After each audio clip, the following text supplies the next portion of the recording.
1775, the American Revolutionary War began as the American colonies sought to detach from England and its oppressive monarchy. Though many reasons are cited for the revolution, one in particular sticks out as the prime cause: that King George III of England outlawed the interest-free, independent currency the colonies were producing and using for themselves, in turn forcing them to borrow money from the Central Bank of England at interest, immediately putting the colonies into debt. And as Benjamin Franklin later wrote, the refusal of King George III to allow the colonies to operate an honest money system which freed the ordinary man from the clutches of the money manipulators was probably the prime cause of the revolution. In 1783, America won its independence from England. However, its battle against the central bank concept and the corrupt, greed-filled men associated with it had just begun. So what is a central bank? A central bank is an institution that produces the currency of an entire nation. Based on historical precedent, two specific powers are inherent in central banking practice: the control of interest rates and the control of the money supply, or inflation. The central bank does not simply supply a government's economy with money, it loans it to them at interest. Then, through the use of increasing and decreasing the supply of money, the central bank regulates the value of the currency being issued. It is critical to understand that the entire structure of this system can only produce one thing in the long run: debt. It doesn't take a lot of ingenuity to figure this scam out. For every single dollar produced by the central bank is loaned at interest.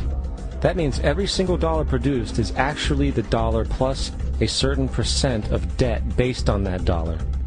And since the central bank has the monopoly over the production of the currency for the entire country, and they loan each dollar out with immediate debt attached to it, where does the money to pay for the debt come from? It can only come from the central bank again, which means the central bank has to perpetually increase its money supply to temporarily cover the outstanding debt created, which in turn, since that new money is loaned out at interest as well, creates even more debt. The end result of this system without fail is slavery, for it is impossible for the government and thus the public to ever come out of the self-generating debt. The founding fathers of this country were well aware of this.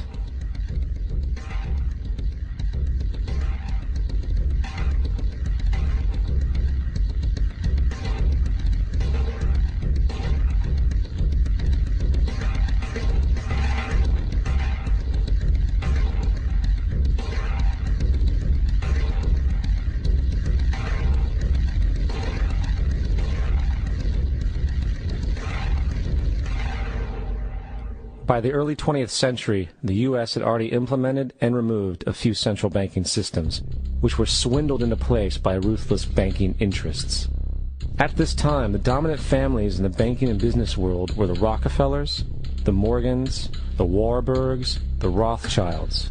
And in the early 1900s, they sought to push once again legislation to create another central bank. However, they knew the government and public were very weary of such an institution, so they needed to create an incident to affect public opinion. So, J.P. Morgan, publicly considered a financial luminary at the time, exploited his mass influence by publishing rumors that a prominent bank in New York was insolvent or bankrupt. Morgan knew this would cause mass hysteria, which would affect other banks as well. And it did. The public, in fear of losing their deposits, immediately began mass withdrawals. Consequently, the banks were forced to call in their loans, causing the recipients to sell their property, and thus a spiral of bankruptcies, repossessions, and turmoil emerged. Putting the pieces together a few years later, Frederick Allen of Life magazine wrote, "The Morgan interests took advantage to precipitate the panic, guiding it shrewdly as it progressed." Unaware of the fraud, the Panic of 1907 led to a congressional investigation headed by Senator Nelson Aldrich, who had intimate ties to the banking cartels and later became part of the Rockefeller family through marriage. The commission, led by Aldrich, recommended a central bank should be implemented so a panic like 1907 could never happen again. This was the spark the international bankers needed to initiate their plan. In 1910, a secret meeting was held at a J.P. Morgan estate on Jekyll Island off the coast of Georgia. It was there that the central banking bill called the Federal Reserve Act was written. This legislation was written by bankers, not lawmakers. This meeting was so secretive, so concealed from government and public knowledge that the 10 or so figures who attended disguised their names when en route to the island. After this bill was constructed, it was then handed over to their political frontman, Senator Nelson Aldrich, to push through Congress. And in 1913, with heavy political sponsorship by the bankers, Woodrow Wilson became president, having already agreed to sign the Federal Reserve Act in exchange for campaign support.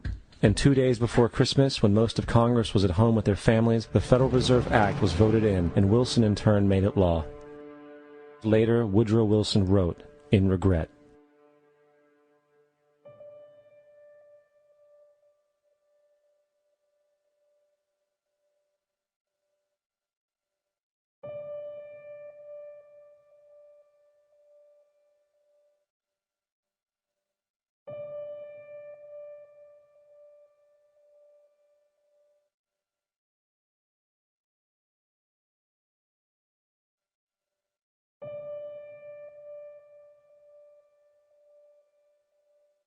Congressman Louis McFadden also expressed the truth after the passage of the bill.